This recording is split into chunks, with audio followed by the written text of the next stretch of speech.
Keith kindly gave me an article from a book, right? What? It was from the Global Mission Consultation in Tokyo last year. Okay. And one article he referred me to was helping mission agencies increase the effectiveness of their workers and look at language learning. And it says this, and this is very relevant to what I want to talk about today. He said, missionaries consistently end their language study programs prematurely. In place of language learning, the missionary began ministry. It was often assumed, and I think this is very key, it was often assumed that through these new activities in ministry, the missionary would pick up what they had yet to master in the language. This rarely happened. This really happened. And as I go around, particularly as I go around China and help people from many different organizations, you meet time and time again. It really frustrates me. People who go to China with a desire to do something special for God, and then they themselves make decisions about how long they're going to commit themselves to learning the language and end up being less effective than they might be.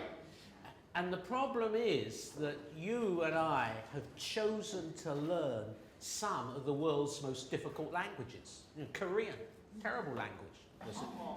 It's a lovely language. No, it's a lovely language. Chinese, Japanese. And the bad news gets worse because not only have you chosen to learn some of the world's most difficult languages, but for what you've been telling me at your testimony time, what you desire to do there means you have to get to a high level in one of these world's most difficult languages. Okay? To be effective, we want to get into people's kitchens, the kitchens of their heart, to sit where they sit. Okay? Lovely picture from Don Larson. And when we're sitting there in the kitchen, we desire to be able to express clearly so that they understand readily the message we come to bring. And that is a huge commitment. And as I said, I think before, but I never get tired of saying it, if your language is only shallow, how can you expect to go deep? You know, you and I, we desire to build not shallow, but deep relationships with the people to whom God has laid on our hearts. And if our language is only shallow, how can we expect to go deep? So there are three questions as we think about goal setting, and some are better than others. Three very simple, in fact, three very obvious questions, but we want to work through these now. One, what have you gone there to do? Okay, what have I gone there to do?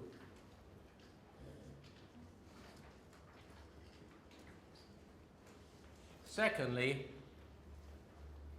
therefore, what level in the language will I need to get to in order to be able to do what I've gone there to do? Okay. What level in the language will I need to be able to get to in order to do? And thirdly, therefore, how am I progressing? How am I progressing? How am I getting on? I found in Taiwan that as soon as I open my mouth in Chinese, people say, oh, you're really good. And 20 years later, they're saying the same thing. Okay?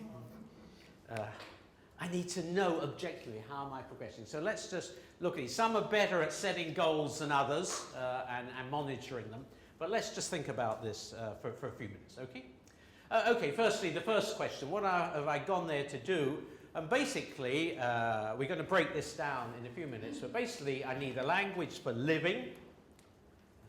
Firstly, you need a language for surviving, but language for living, the language for working, and the language for sharing. And in traditional countries like Japan, Taiwan, Korea, these two emerged, but obviously in Can's countries, where you have to have some reason for being there, a job, a business, whatever it is, then the two are separate, okay? But let's break this down a bit further into 5 areas of language, and I'm going to put this up as a chart. Firstly, we need the basic everyday language, okay? Then we need to be a cultured foreigner. We need the language of the culture, the local festivals, local religion. Thirdly, we need Christian language or gospel language. And then if we have to do a job, a profession, we need that language. And then to make us more interesting to local people, because most foreigners are pretty boring to be around as far as the local people are concerned. All they can talk about is the price of a pound of bananas and a bit about Jesus, okay?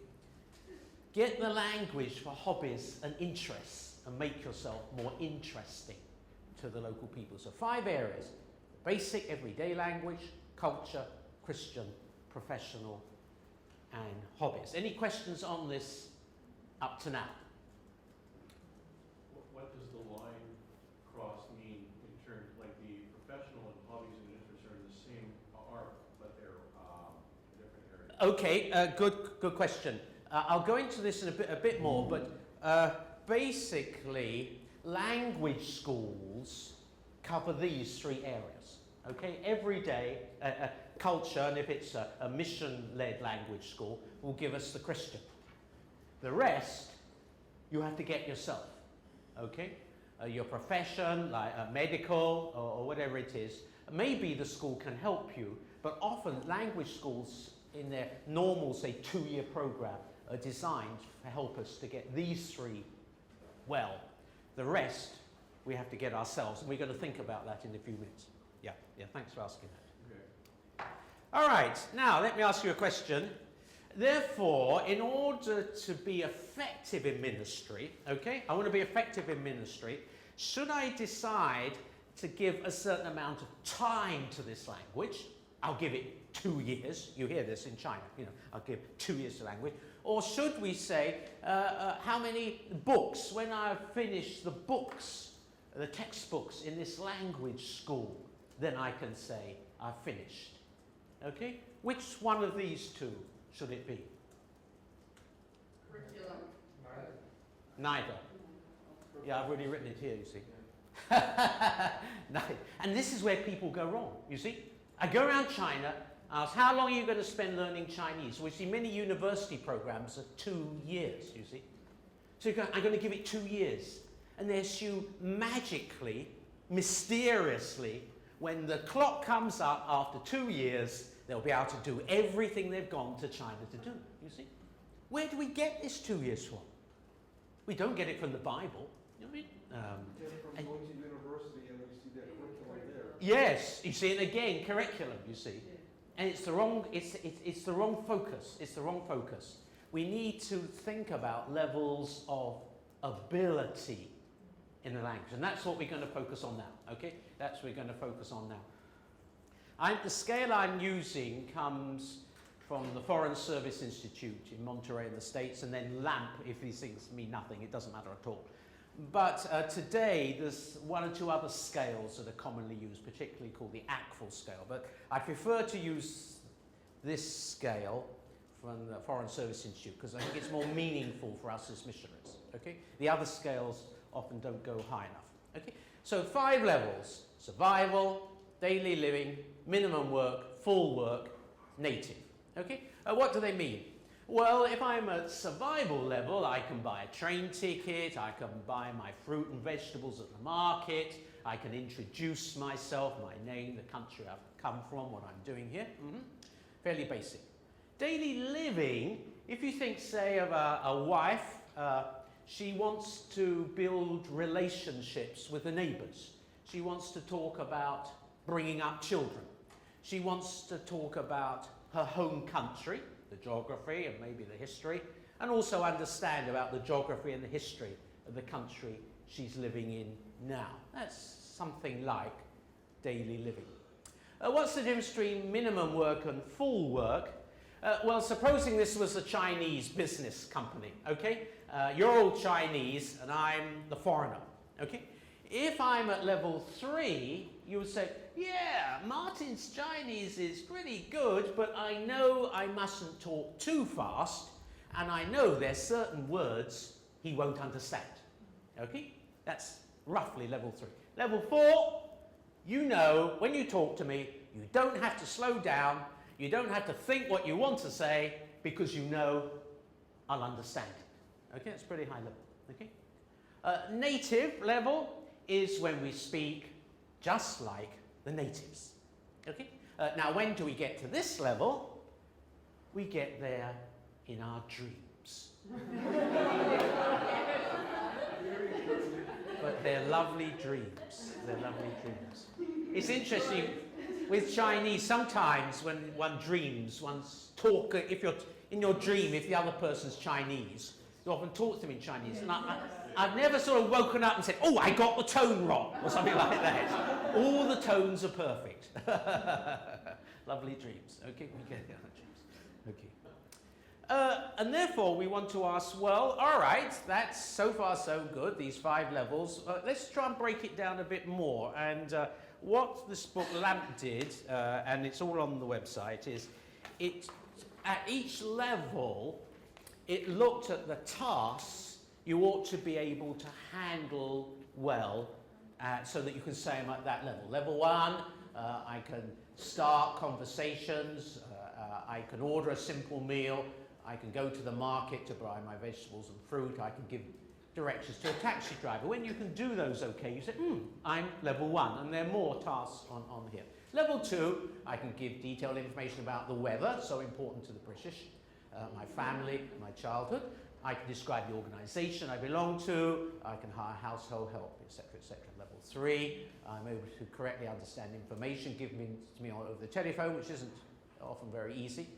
I can speak to a group of native speakers on my professional subject. I can describe the geography of both my home and my host countries. Level 4, oh, look at this, friends. I can understand humour and puns and can actively participate in fun and humorous situations. That's pretty clever. I can alter my speech style for a public lecture, a conversation with a professor, etc., etc. Okay? Level 5, I'm completely bilingual. And so what you can do is that you can go through these and check it off. We'll go into this in more detail later on, but this is just to give you an idea of what each level means. Okay? Now, what is key, what your field ought to have done, is for each area of ministry on your field, they ought to, the field council ought to have sat down and said, all right, for that ministry area, what level do you need to get to? For instance, let's take, if I use Taiwan as an example, okay? Different ministries, and what level in the language. So for instance, working class, where Marcus is heading for, roughly a minimum of a level 3. If you're doing campus ministry, university students, between a 3 and a 4, somewhere in the middle there. If you're doing theological education, a minimum, say, of a level 4. Okay? So that when you arrive on the field, you will have an idea of where you should be aiming for. Any questions on this up to now? Because this is very key. Yes? Going back to what we were talking about earlier, in terms of the investment of time, Mm-hmm. were you either explicitly or implicitly saying that to get to, let's say, level 3, that you need to invest 4 full years of nothing else but language study? A very good question, which permit me to ramble for a few minutes. You've obviously been looking at my notes, because that's what comes next, all right? Let's look at Chinese. Well, my wife does the assessing of people in Taiwan. I'm Mr. Nice Guy, you know, all cigarettes and candy. You know, I go around encouraging people. my wife tells them the truth, okay? And we kept statistics over quite a few years. And roughly, Miss Average, after 1 year full time, remind me of your question if I forget to answer it. Okay, after 1 year full time, gets to roughly a level 1. After 2, and the more able student will get somewhere between a 1 and a level 2. After 2 years full time, get to a level 2. The above average student somewhere between a level 2 and a level 3. After 4 years, minimum work, 8 years. Now your question is, what about full time? In traditional missionary countries, Japan, Korea, Taiwan, Philippines, Indonesia, where, as it were, we're in control, people can get missionary visas, we can decide. And in Taiwan, and I like it, people do 2 years full-time, followed by 2 years half-time, and that's the end of their first term of service, okay? Now the reason I like that is, remember we said that language schools give us the everyday, the culture, the Christian, and so language schools ought to do a good job at giving you the foundation in the language. Then years 3 and 4, you begin ministry in Taiwan, but half of your time is going on. So for instance, in ministry, supposing you had to this evening do a Bible study on John chapter 1, that could be your language study time in the morning with your teacher. And this in, out is a very effective way of progressing in the language. Okay? Now we can do this in Taiwan because we negotiate with the church and say they're only available 2 days a week. The rest of the time they're continuing language study. When you go to these CANS countries where your visa, you have to have a legitimate reason for being there. The problem is, once people start their job, it's full time. There's no time left for language study. And so a group of us got together in China and we sat down and we decided, although it's not ideal, that it'd be best in China if people did 3 years full time. It's not ideal, but people do 3 years full time so that they're getting on nicely up the chart. They've got to say level 3. So what happens afterwards doesn't matter too much. You see what I mean? That's Okay, I guess the corollary then is that, does that 3 years take place in country? oh yes. And how does that work out with the reason for them being there, according to what the visa says?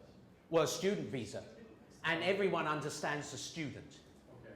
So you have no problem in China being a student for 3 years. In fact, it's the easiest way to stay in China. I mean, they want your money, okay? So you pay them the school fees and they'll give you the visa. So actually, it's a very good way to exist in China. Okay, so the flip side of that then, of course, is that that has to be communicated to your support base. Yes. Before you even take one step in that direction. I am going as a student for 3 years. I'm not going to do anything else but learning language. Are you happy with that? Right. Yes. And that's why you want to join a decent mission. And I haven't named them, but because that's what often I find in China. People are in China. I said, well, it'd be great if you went to this private language school and you did it for 3 years, because in that way you will get to the level that you've told me about what you've come to China to do, and I've told you it'll mean getting to a level 3 or level 4, and therefore the amount of commitment needed is blah, blah, blah. And then the next question I ask is, how much money have you got in the bank? Oh, well, I only came with enough for a couple of years at a university program. And the conversation ends. Well, I then asked, do you have a rich aunt? You know what I mean? No, seriously. Language learning, these difficult languages, take a lot of 2 things. A lot of time and a lot of money. And if you don't have the money, you can't continue at language school, and therefore you can't get the student visa. So you start work, and exactly what this paper said, you assume you will pick it up, and you don't. The article that I produced for you at the beginning said that fewer than 30% of American missionaries make it to the level they need to. Yeah, although I highlighted, I skipped that bit. I was too depressing. But that's, but you know what, we need to be real. Yeah. I mean, this Yeah. is the challenge. Yeah. And if we're not up to the challenge, I mean, I'm speaking to myself too. Yeah. So if you're in a setting where you can actually invest in language study, you're free to spend the time to do that. What do you think about someone, for example, maybe this is a little bit excessive, spends 8 hours a day doing language study? So they have 2 hours in the morning and 2 hours in the evening. They're in a setting with a helper / teacher kind of situation, and then they're out and about and they're trying to just take in as much as they can as fast as they can. Yeah, you said it sounds a bit excessive. It's not excessive. And this is the problem. What we fail to realize is, this is where it's good being an accountant, the investment needed to get the returns we desire. Okay. And it's a huge investment. Okay, let's just pick up on that. What I tend to say, and we can control this more readily in Taiwan, is that I say to people, all right, your day to begin with, in class, preparation, and then practice and review. It's best to start off, for families with children, you can't do this so easily, but for singles, 3 hours a day, and I'm talking about one-on-one, I'm not talking about a big class, okay? So this is what Marcus will be doing. 3 hours a day in class. For every hour of class, if you want to get value for money, you do an hour of preparation for every hour of class. And then, to begin with, 1 hour practice review, because you don't have anything worth saying, for anyone worth listening to begin with. So you might as well spend it in class, okay? Because with one-on-one, you're talking anyway. Nowhere to hide, you know what I mean? And then gradually, over the time, you can gradually reduce this down to, that's 15 hours a week. You could go from 15, and what we do in Taiwan, to 13, to 12, and gradually to 10, and you stick with that throughout this whole of the second year, your 10 hours a week. But the preparation time, you find, doesn't go down, because it's more complex, the lessons, or whatever it is. But this allows you to move that up, because you need time now for review. So what I say is it's a 7-hour working day. In fact, we have one director who put it like this. How many hours a week did you work in your job before you joined OMF? 35. Okay, well, you're on a 35-hour working week here. And for some people, that's helpful. You know what I mean? They can think of it in those terms. And anything less, and this is key, anything less than this, and this is what drives me crazy about China, anything less than this, and you won't make the progress, okay? Because you study too little, and so your language, your breadth, isn't growing as fast as it ought to be. Anything less, and well, I know we had one person, Joy Bailey, a lovely person from Australia, and she studied, I think, for 4 or 5 years at school. Well, okay, so that was her choice, and she got there. But as someone said, what about the supporters at home? They want to see returns for their money. Martin, best case scenario, Mm-hmm. yet being practical, Mm-hmm. after 2 years of language study, where is a person usually on that scale? Okay, they're somewhere, the average person would be here, and the above average person would be between what's called 2 and a 3, between these two. What's interesting is an interesting word, but what's interesting is, if we go back to that, actually let's just go back to this slide here. In Taiwan, you don't, and in China, you don't start the Christian language until halfway during the second year. Okay, so the real problem is, because when you go on to, in fact, I might as well put this slide up. The problem is, therefore, that because Christian language is in a category all of its own, both unusual words, when we go to the market we don't talk about whales or sycamore trees, let alone, you know, other things. Secondly, it's often rather literary, formal. What you find is with people who just quit us after 2 years, the very thing they've gone to China to do, to share what's on their hearts, they're unable to do it. They're unable to do it. Yeah. It's just a comment that the difference apparently between good musicians and great musicians, or anybody with a skill, is Yeah. practice. Yes. It's the only difference. Yes. And it takes 10,000 hours. Oh, okay. Is that all? Okay. Just write that down. 10,000.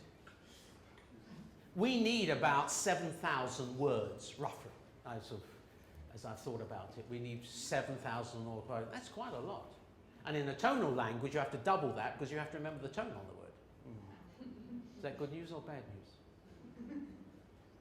All right, let's move on because the question could be, well, how long will it take? All right, going back to this slide. But there are other factors involved. Am I an able language learner? Is the language being spoken around me? How much time does the mission allow me to do this? So other factors involved that either can speed things up or slow things down. Okay. Let me move. Oh, I always remember my first prayer card. This wasn't it, but I always remember my first prayer card. 1976, learn Chinese. 1977, begin ministry. So simple, so unrealistic.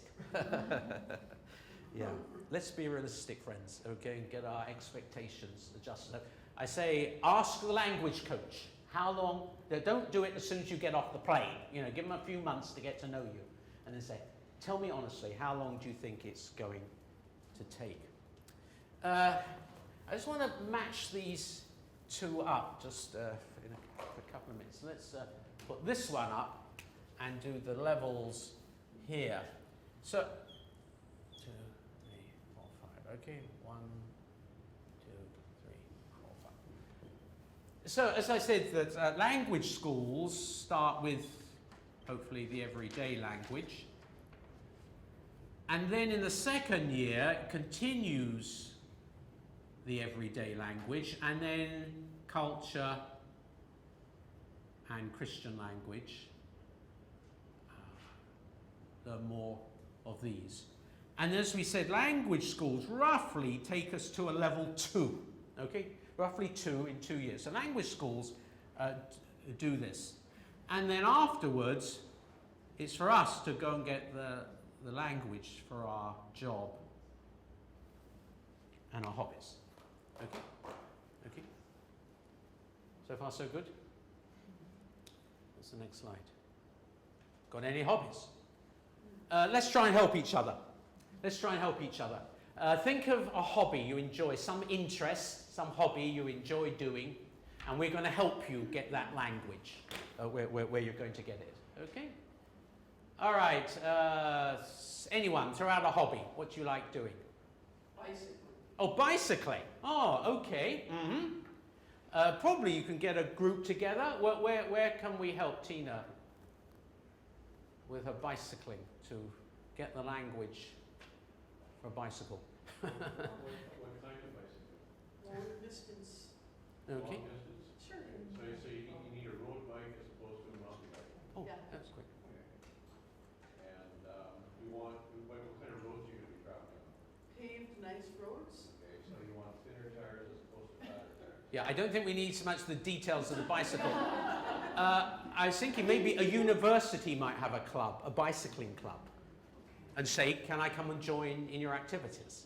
In that way, you're with people with the same interest, and then you can talk about what bicyclists talk about. Mm-hmm. Yep. How about just watching a sports game on television? Yeah, for sports, that's useful. Baseball or whatever it is, cricket, if you can take it. Yeah, okay. Mm-hmm. Baking. Oh, okay, baking, cooking. How can we help those who are interested in cooking? How can we help them get the language? Go to a little restaurant stall and start talking to the.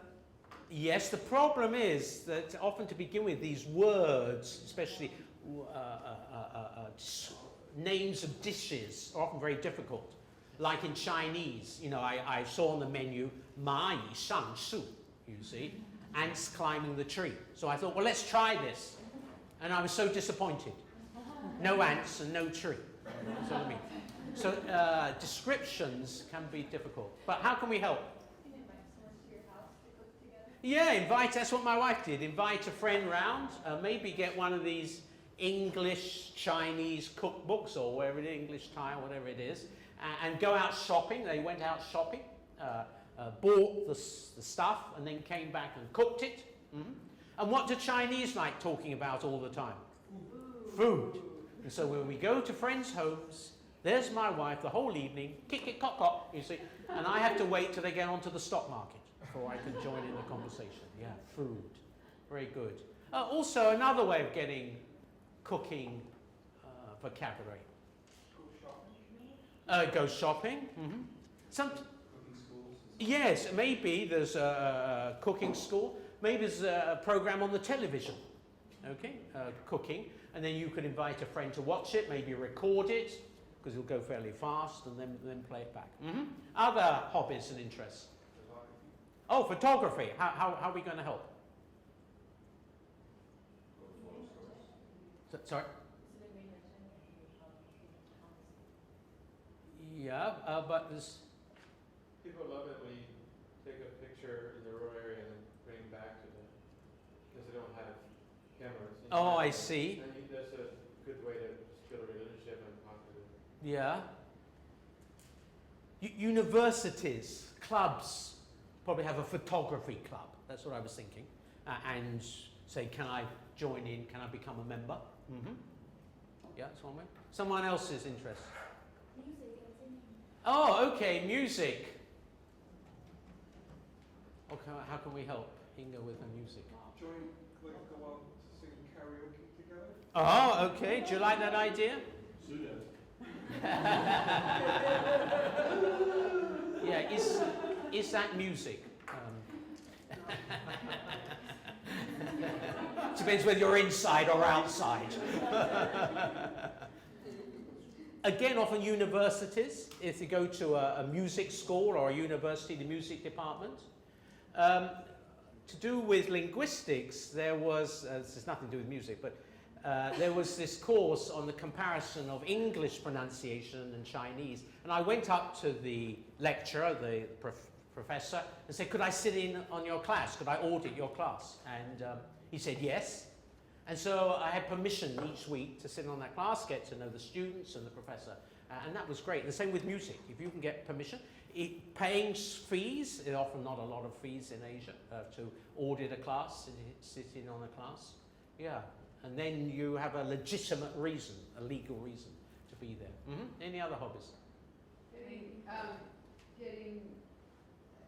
some exercise with people, like with an exercise. Oh, okay, yes. Getting movement in. I think this karate thing, it was great as a hobby. I joined this karate club and it was all adults and learning. Where could you go to join in some of these classes? Yeah, the local park.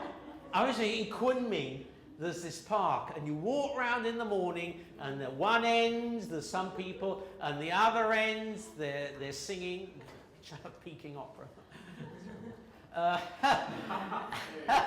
And they're doing it. Yeah, parks are great places to go. Just join in, they'll love it, won't they? Yeah, I did that. I went for one of these for a little while until my kneecaps were hurting. Yeah, I quit that. Okay, let's just spend a couple of minutes before we have a break on obstacles. You got your goal, you know where you want to get to. What might be some obstacles stopping you getting there?